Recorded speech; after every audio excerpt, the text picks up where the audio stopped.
Bienvenidos a Comestibles, el podcast de referencia sobre consumo sostenible, tras el lanzamiento de nuestra segunda temporada con el episodio anterior en el que entrevistábamos a José Miguel Herrero, director de la industria alimentaria. Y como veis, estamos en un nuevo espacio. Aquellos que nos seguís desde YouTube, podéis decirnos qué os parece este nuevo espacio.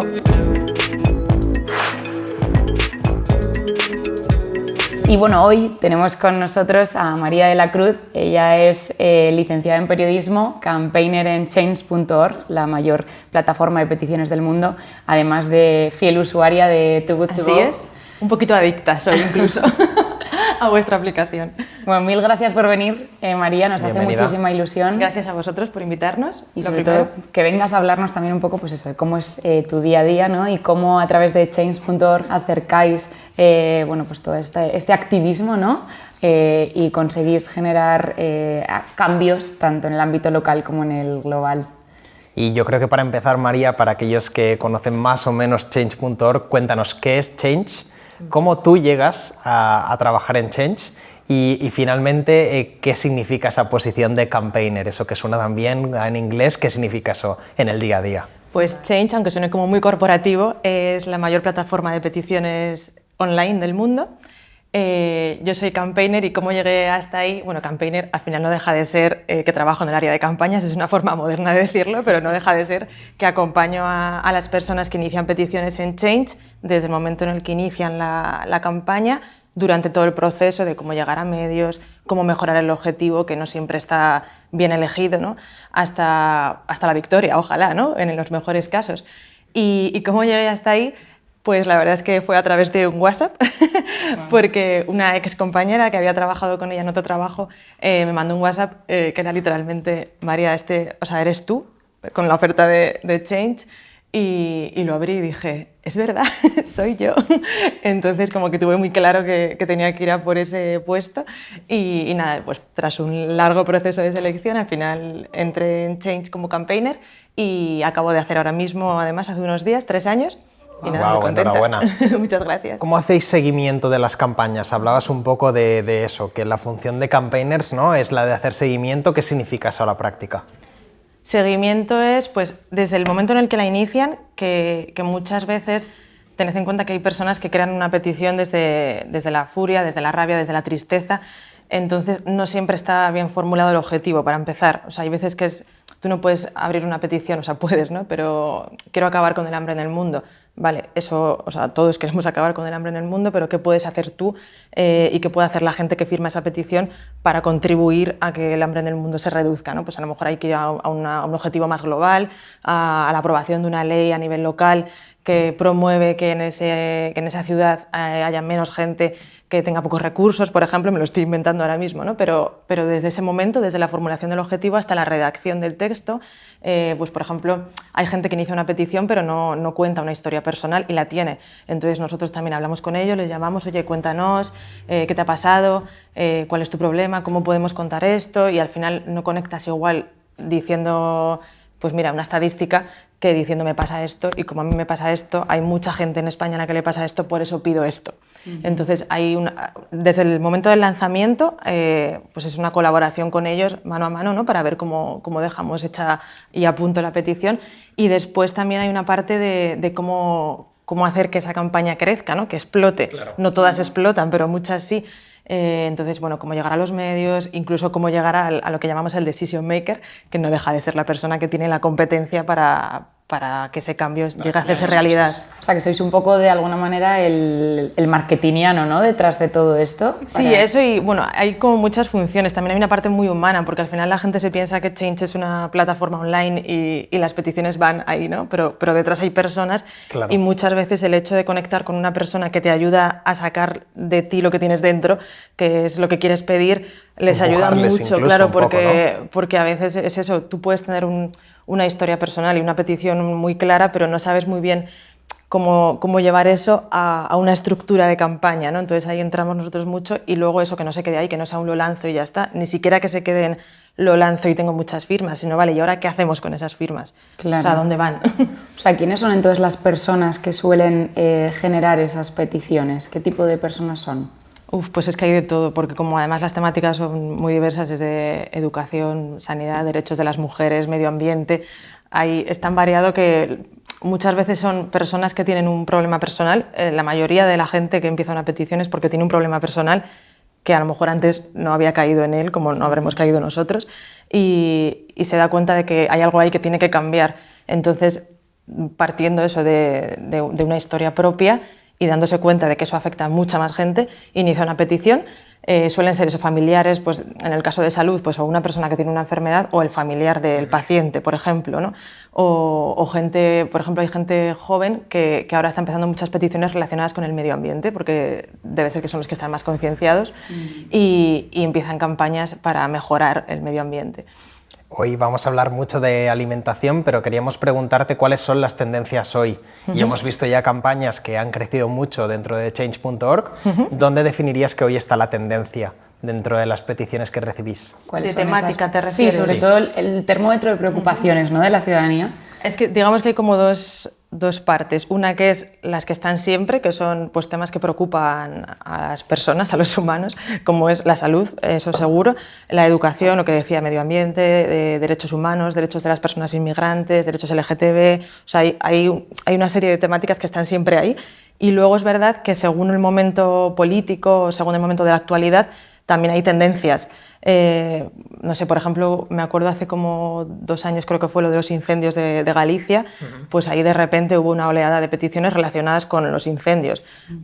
Y cada uno de su padre y de su madre, como quien dice, la vía más punitivas, ¿no? de pues, penas más graves para la gente que provoca un incendio aposta, ¿no? Otras que eran, vamos a cambiar la ley de montes, otra que, o sea, cada uno al final lo enfoca como quiere, pero todas tienen un hilo común que es la noticia que acaba de ocurrir. Claro, o sea que de alguna manera vosotros también servís para unar a todos esos colectivos que tienen un poco el mismo interés, ¿no?, por un tema. Claro, eso por ejemplo para mí es una de las cosas más bonitas de Change, que es que une a personas que tienen un mismo problema y que hasta el momento se sentían solas en su batalla y a raíz de que empiezan la petición es que es increíble incluso cómo cambia su estado anímico. O sea, solo vemos, para mí es una de las cosas más bonitas del trabajo, que ellos empiezan sintiéndose solos, llevo 2 años luchando por esto, nadie me hace caso, nadie, he mandado cientos de emails, he llamado por teléfono y me ignoran.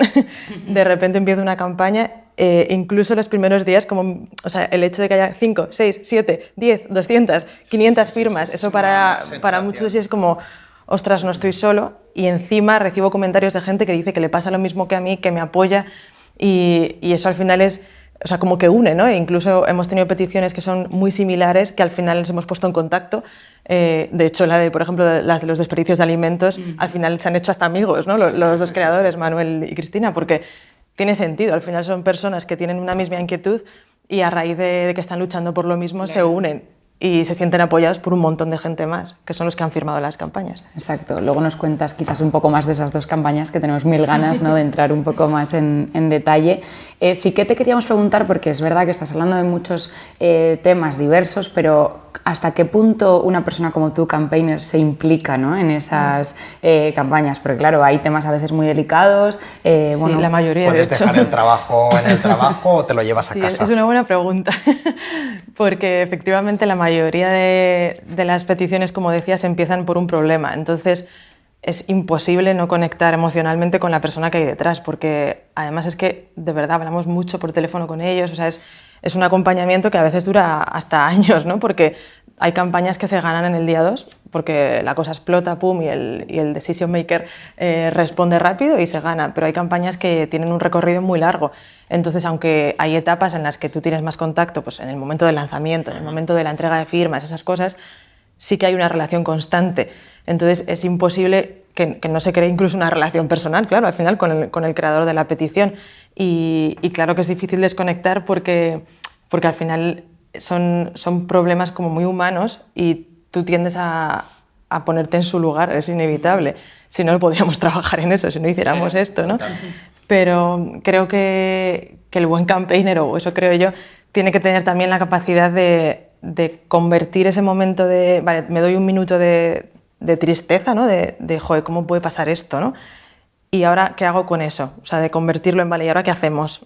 Entonces, yo, por ejemplo, personalmente eso se me da bien, creo. O sea, no como que no me hundo en cada historia porque si no hay cosas muy difíciles, ¿no? Sino que al final es, venga, ¿y ahora qué hacemos? ¿Cómo cambiamos esto? ¿O cómo lo mejoramos? Que igual es un poco como nosotros, ¿no? Que una vez detectada esa problemática, pues dices, bueno, voy a verlo como una oportunidad, porque si no, claro... El problema va a estar ahí, pero la cosa es intentar solucionarlo. Claro, y sobre todo en ese sentido teníamos un poco la curiosidad de cuál ha sido tu mejor y tu peor día en Change.org.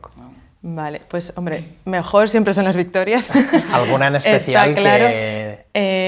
Sí, bueno, me gustan tanto las que son, voy a llamar chiquititas, no porque el cambio no sea grande para la persona, sino porque hay como campañas muy míticas, ¿no? Cambiar una ley, cambiar el Código Penal, que las ha habido, y claro, esas victorias son brutales, las celebramos muy a lo grande porque es un cambio muy difícil de conseguir.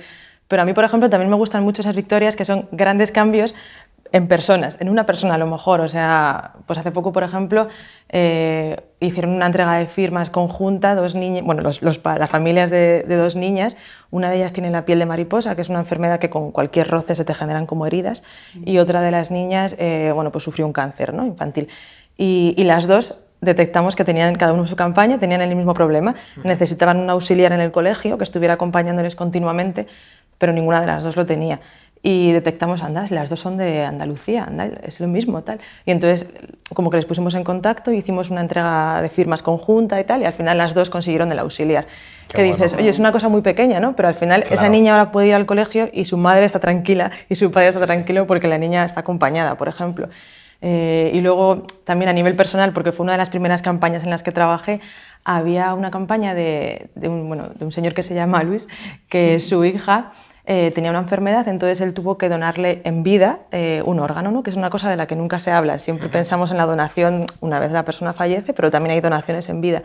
Y él, a raíz de que donó a su hija ese órgano y tuvo que pedirse unos días de vacaciones y pedirse una especie de baja y tal, cuando volvió, después de la operación, le despidieron. Y claro, se dio cuenta de que es que las personas que donaban en vida no estaban protegidas laboralmente. Porque son esas cosas que hasta que no pasan, o sea, hay veces que la ley está hecha como en genérico, ¿no? Pero de repente dices, ostras, pero y esto también es una baja. Y empezó a darse cuenta de que no era el único al que le pasaba y creó la petición y al final se ganó. Al final ahora se supone, vamos, que no van a ser penalizados laboralmente la gente que done un órgano estando en vida a un familiar, porque el argumento era que es una baja que tú te pides voluntariamente. Claro, obviamente, estoy salvando la vida de mi hijo voluntariamente, sí. Pero decían, igual que un embarazo es voluntario y tienes una baja, pues pedían tener una protección laboral igual que tiene una embarazada, ¿no? Es voluntario, pero tiene baja. Y al final pues se ganó y esa para mí fue una de las más bonitas porque aparte de ser una de las primeras, me parece de ese tipo de cosas que me gustan de Change, que es que saca a relucir problemas como que es que ni te habías planteado. O sea, yo nunca había pensado en eso y fue como, ay, va, es verdad. Y bueno, pues ya se ganó y fue muy bonito. Qué chulo, es increíble, ¿no? Ese poder de conexiones o entre personas o incluso con la tecnología, que luego hablaremos, pero de repente conseguir algo que no sabes, que hay una persona luchando por ello, y ver que ¿no? de repente dice otra persona, ay, a mí también me pasó, a mí también. O sea, yo encuentro justo ahí, quizás iba un poco en lo que tú querías decir, Marta, la viralidad. ¿Cómo consigue hacerse viral una cosa tan rápido? Claro. Y yo creo que ese Change es como un poco su poder. Claro, o sea, tiene eso, es también la capacidad de eso, de un tema del que nadie habla, es como un tópico, ¿no? Pero ponerlo en la agenda, pero es que es verdad. O sea, ¿quién estaba hablando de donaciones en vida? Claro. A ver, no es que fuera la portada pero salió en muchos medios y al final se ganó. O sea, quiero decir que sí que es una cosa que al principio pues nadie es que ni siquiera te percatas de que existe el problema y de repente lo ganas en un tiempo, ¿no? Y vosotros, por ejemplo, cuando veis que hay alguien que inicia una petición de este tipo, ¿cómo identificáis que se puede convertir en viral o cómo hacéis para...? Claro, sí, hay un proceso porque se crean un montón de peticiones y nosotros somos poquitos, no podemos abarcar todo, o sea, desgraciadamente, ojalá fuéramos más y pudiéramos trabajar en todas. Y siempre el objetivo es trabajar en cuantas más mejor, ¿no? Pero es imposible. Entonces, ¿cómo lo detectáis? Claro, tenemos que coger como unos criterios desde lo que os decía, de que tú crees que puede haber una historia personal ahí que va a hacer que la gente lo entienda mejor. A veces no está escrita, pero tú te lo imaginas y entonces le preguntas si la hay, entonces le ayudas a que la ponga, ¿no? Desde eso hasta el impacto, el potencial impacto que puede tener ese cambio. O sea, hay peticiones que pueden tener un impacto sobre tantas personas que es que vas directo a intentar ayudarles, claro, porque el impacto es muy grande comparado con otras, ¿no? O también incluso el momento político o de actualidad también hace que te decidas por unas o por otras porque sabes que es el momento de mover esta petición porque ahora sí que la gente lo va a entender. A lo mejor hace un año no estaba preparada y ahora sí. Entonces hay que saber ver también cuándo movilizar algo. Y luego, una vez que recogéis todas esas firmas, ¿qué pasa? Porque claro, está fenomenal el momento en el que tú ves cómo has lanzado una petición y empiezas, pues lo que decías, 5, 10, 200, 5.000, pero claro, ¿y luego qué hacemos con todo pregunta, esto, ¿no? Vale, tengo un montón de firmas, ¿qué hago con ellas?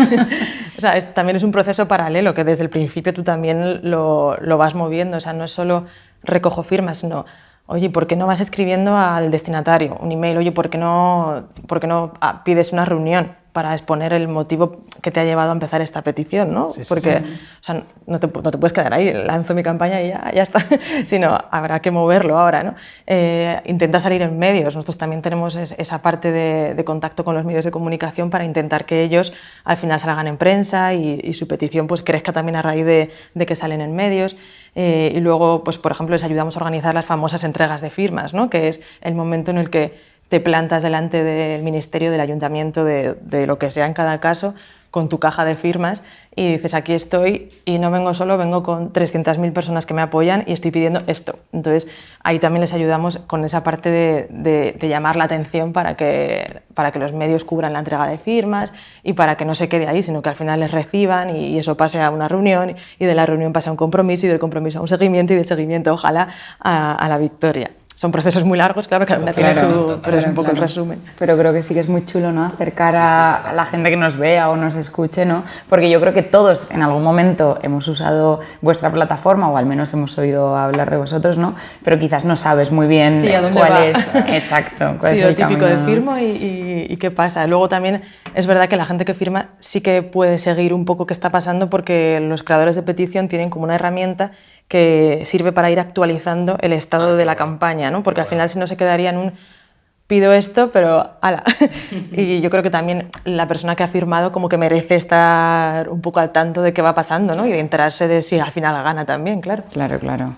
María, creo que en este podcast habían dos palabras que tenían que salir y son croquetas ilegales. Sí, con tenían que salir. Además, ¿no? Sí, las famosas croquetas. Cuéntanos un poco más. Mira, esta es la petición de Cristina, que Cristina, bueno, estaba un día en una reunión del cole de su hijo y estaban hablando del tema del comedor escolar, vamos. Entonces ella se quedó ahí como dándole vueltas pero es que entonces en los colegios se tira mucha comida. Y bueno, empezó a mandar emails, empezó a ponerse en contacto con quien ella consideraba que podía tener competencia en esto y creó la petición en Change también para hablar de ello y para conseguir al final el cambio, ¿no? Y bueno, también empezó a crecer. Este es uno de esos casos en los que decía que al principio están ahí como delante de la pantalla, ¿no? De, ¡ay, cuántas llevo! Que contaba el otro día que ella cuando llegó a la firma número 199 llamó a una amiga suya y le dijo, por favor, firma que me hace muchísima ilusión llegar a las 200. Wow. Y luego fíjate que, claro, mil, pero ¿no? Al principio tú no sabes a dónde va eso. Entonces, sí. claro, cualquier firma te parece importante y lo es, porque si no fuera cada firma individual no llegarías nunca a las 300.000. O sea que al final... Y nada, ya pues tuvo todo un proceso de campaña y fue el momento este que os comentaba antes de la entrega de firmas, de voy al Congreso con mi caja de firmas y en este caso, además de la caja de firmas, llevo las famosas croquetas ilegales. ¿Por qué ilegales? Pues porque al final estaban hechas con pollo que sobraba, ¿no? Y al final se supone que el pollo que sobra de los comedores es ilegal reutilizarlo. Y fue gracioso porque, bueno, aparte de que ya es llamativo per se, ¿no? Que vaya ahí con sus croquetas, decía, pero bien que se la han comido los políticos, ¿eh? que ahí, porque ese día la recibió hasta la que entonces era la portavoz del Congreso, que era Ana Pastor, o sea que tuvo mucha repercusión, no solo mediática, que también, gracias a que hicimos convocatoria de medios y tal, sino que además es que la recibieron los políticos, ¿no? Y bueno, María, creemos que la petición de Cristina es muy interesante en relación al desperdicio alimentario y por eso le hemos hecho una pequeña entrevista para que nos cuente un poco más. ¿Por qué iniciaste una campaña contra el desperdicio de comida en las escuelas? Pues mira, comencé porque en la escuela donde estudiaba mi hijo, la responsable del catering comentó que por razones higiénico-sanitarias toda la comida que sobraba, que en un comedor escolar siempre sobra comida, pues debía desecharse, se tiraba a la basura. y empecé, bueno, pues a pensar de qué manera podíamos cambiar esta mala praxis. ¿Por qué usaste Change.org? Mira, estuve valorando la posibilidad de otras plataformas, pero Change.org me pareció pues la más humana y la que más, a nivel de en poco tiempo, una máxima acción y buenos resultados, pues me decanté por ellos y no me arrepiento en absoluto. ¿Y qué pasó una vez lanzaste la campaña y tuviste todas las firmas contigo? Vale, pues desde Change.org te dan todas las herramientas para llegar al objetivo que es el Congreso, ¿no? Entonces, una vez llegados los 225.000 firmas, pues ya estábamos ya dispuestos y preparados para ir allí. Te fuiste al Congreso o al Senado dando croquetas, ¿no? ¿Cómo acabaste así o qué pasó? Pues mira, el tema de las croquetas ilegales fue también gracias a Change.org, me proporcionaron una empresa de publicidad. Desde Atomic Garden fueron ellos que idearon la campaña de croquetas ilegales. Tuvimos un vídeo promocional que me acompañaron Joan Marc, que es el técnico en seguridad alimentaria, y Ana Parellada, que es la chef que cocinó estas croquetas. ¿Y por qué ilegales? Porque ese pollo que se cocinó para esas croquetas que estaban deliciosas, en vez de acabar en la basura, pues aprovecharon para hacer estas croquetas. Y para Madrid que nos fuimos. De hecho, la presidenta del Congreso, que en su momento era Ana Pastor, como he dicho antes, ella fue ministra de Sanidad, ella sabía de esta problemática, ella me indicó que hay la cría del magrama, entonces apoyaron activamente toda esta propuesta de modificación de ley. ¿Te imaginaste cuando tuviste la primera idea de recoger unas firmas que mediante algo aparentemente sencillo, que es no conocer a toda esa gente, podrías aunar a tantos miles de personas? ¿Cuál fue, cuando lo piensas, cómo lo vives, no? A ver, la verdad que sí, me emociono muchísimo cuando pienso en esto, porque el querer es poder. Y bueno, ya está, se ve. Bueno, la verdad que es muy chulo, ¿no?, escuchar una historia como la de Cristina Romero, que además, bueno, estábamos diciéndolo antes fuera de la cámara, fue de las primeras quizás activistas, ¿no?, contra el desperdicio, junto con Manuel Bruscas, que le tuvimos de hecho en la temporada pasada. Es el autor del libro Los tomates de verdad son feos.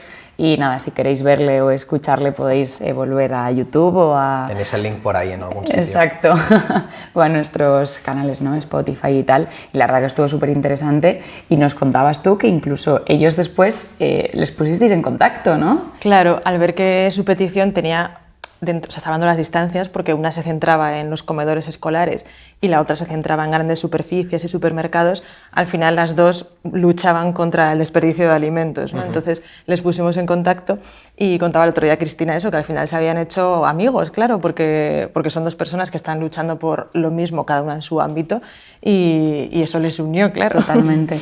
La verdad que sí, eso para nosotros fueron un poco nuestros precursores en esta lucha contra el desperdicio de alimentos en España, y más a nivel personal también, que contabas que muchas veces tener esa historia personal por detrás es la que hace, ¿no?, que sea quizás algo más creíble a nivel de petición. O sea que bueno, es muy interesante, ¿no?, ver cómo de una problemática que existía, pues ellos fueron los que de alguna manera empezaron con esa lucha, y ahora mismo, bueno, pues somos varios, ¿no?, los que estamos en esto. Y en ese sentido, quizás no una gran tendencia, pero estamos viendo como cada vez más hay más peticiones relacionadas con desperdicio de alimentos. Junto a Manuel, a Cristina, pues hay otras relacionadas también con asuntos impositivos. Too Good To Go ha tenido también una petición en Francia. Cuéntanos un poco más sobre algunas otras peticiones en este ambiente de alimentación, desperdicio alimentario. Sí, hay, bueno, relacionada con desperdicio alimentario y también la parte medioambiental, por ejemplo, sí que es verdad que estamos viendo que cada vez se crean más. Y, por ejemplo, el tema de los plásticos se están creando cada vez más, desde pues, unas chicas muy jóvenes que están pidiéndole al Corte Inglés que reduzca la cantidad de plásticos que utiliza, hasta una persona también que pedía que en el mar Mediterráneo se haga un tipo de limpieza o algo por lo que está pasando, ¿no?, con los plásticos.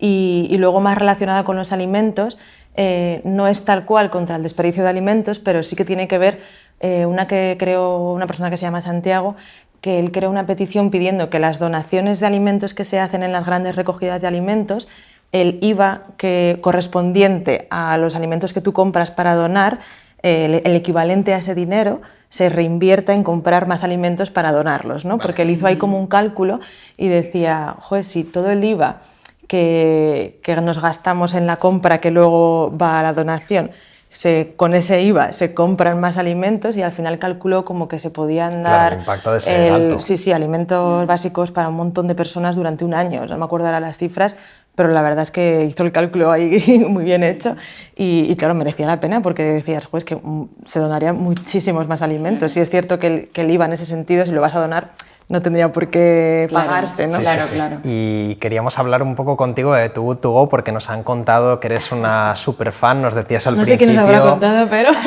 Nos decías al principio eso, que estás casi enganchada. Sí, no, es que de verdad que yo creo que estoy enganchada. O sea, es igual que cojo el móvil y miro el WhatsApp, miro Instagram, miro el periódico y es que miro Too Good To Go. Porque digo, ay, a ver si en la panadería de mi barrio, la cual he conocido más en profundidad gracias a la aplicación, tiene hoy pan.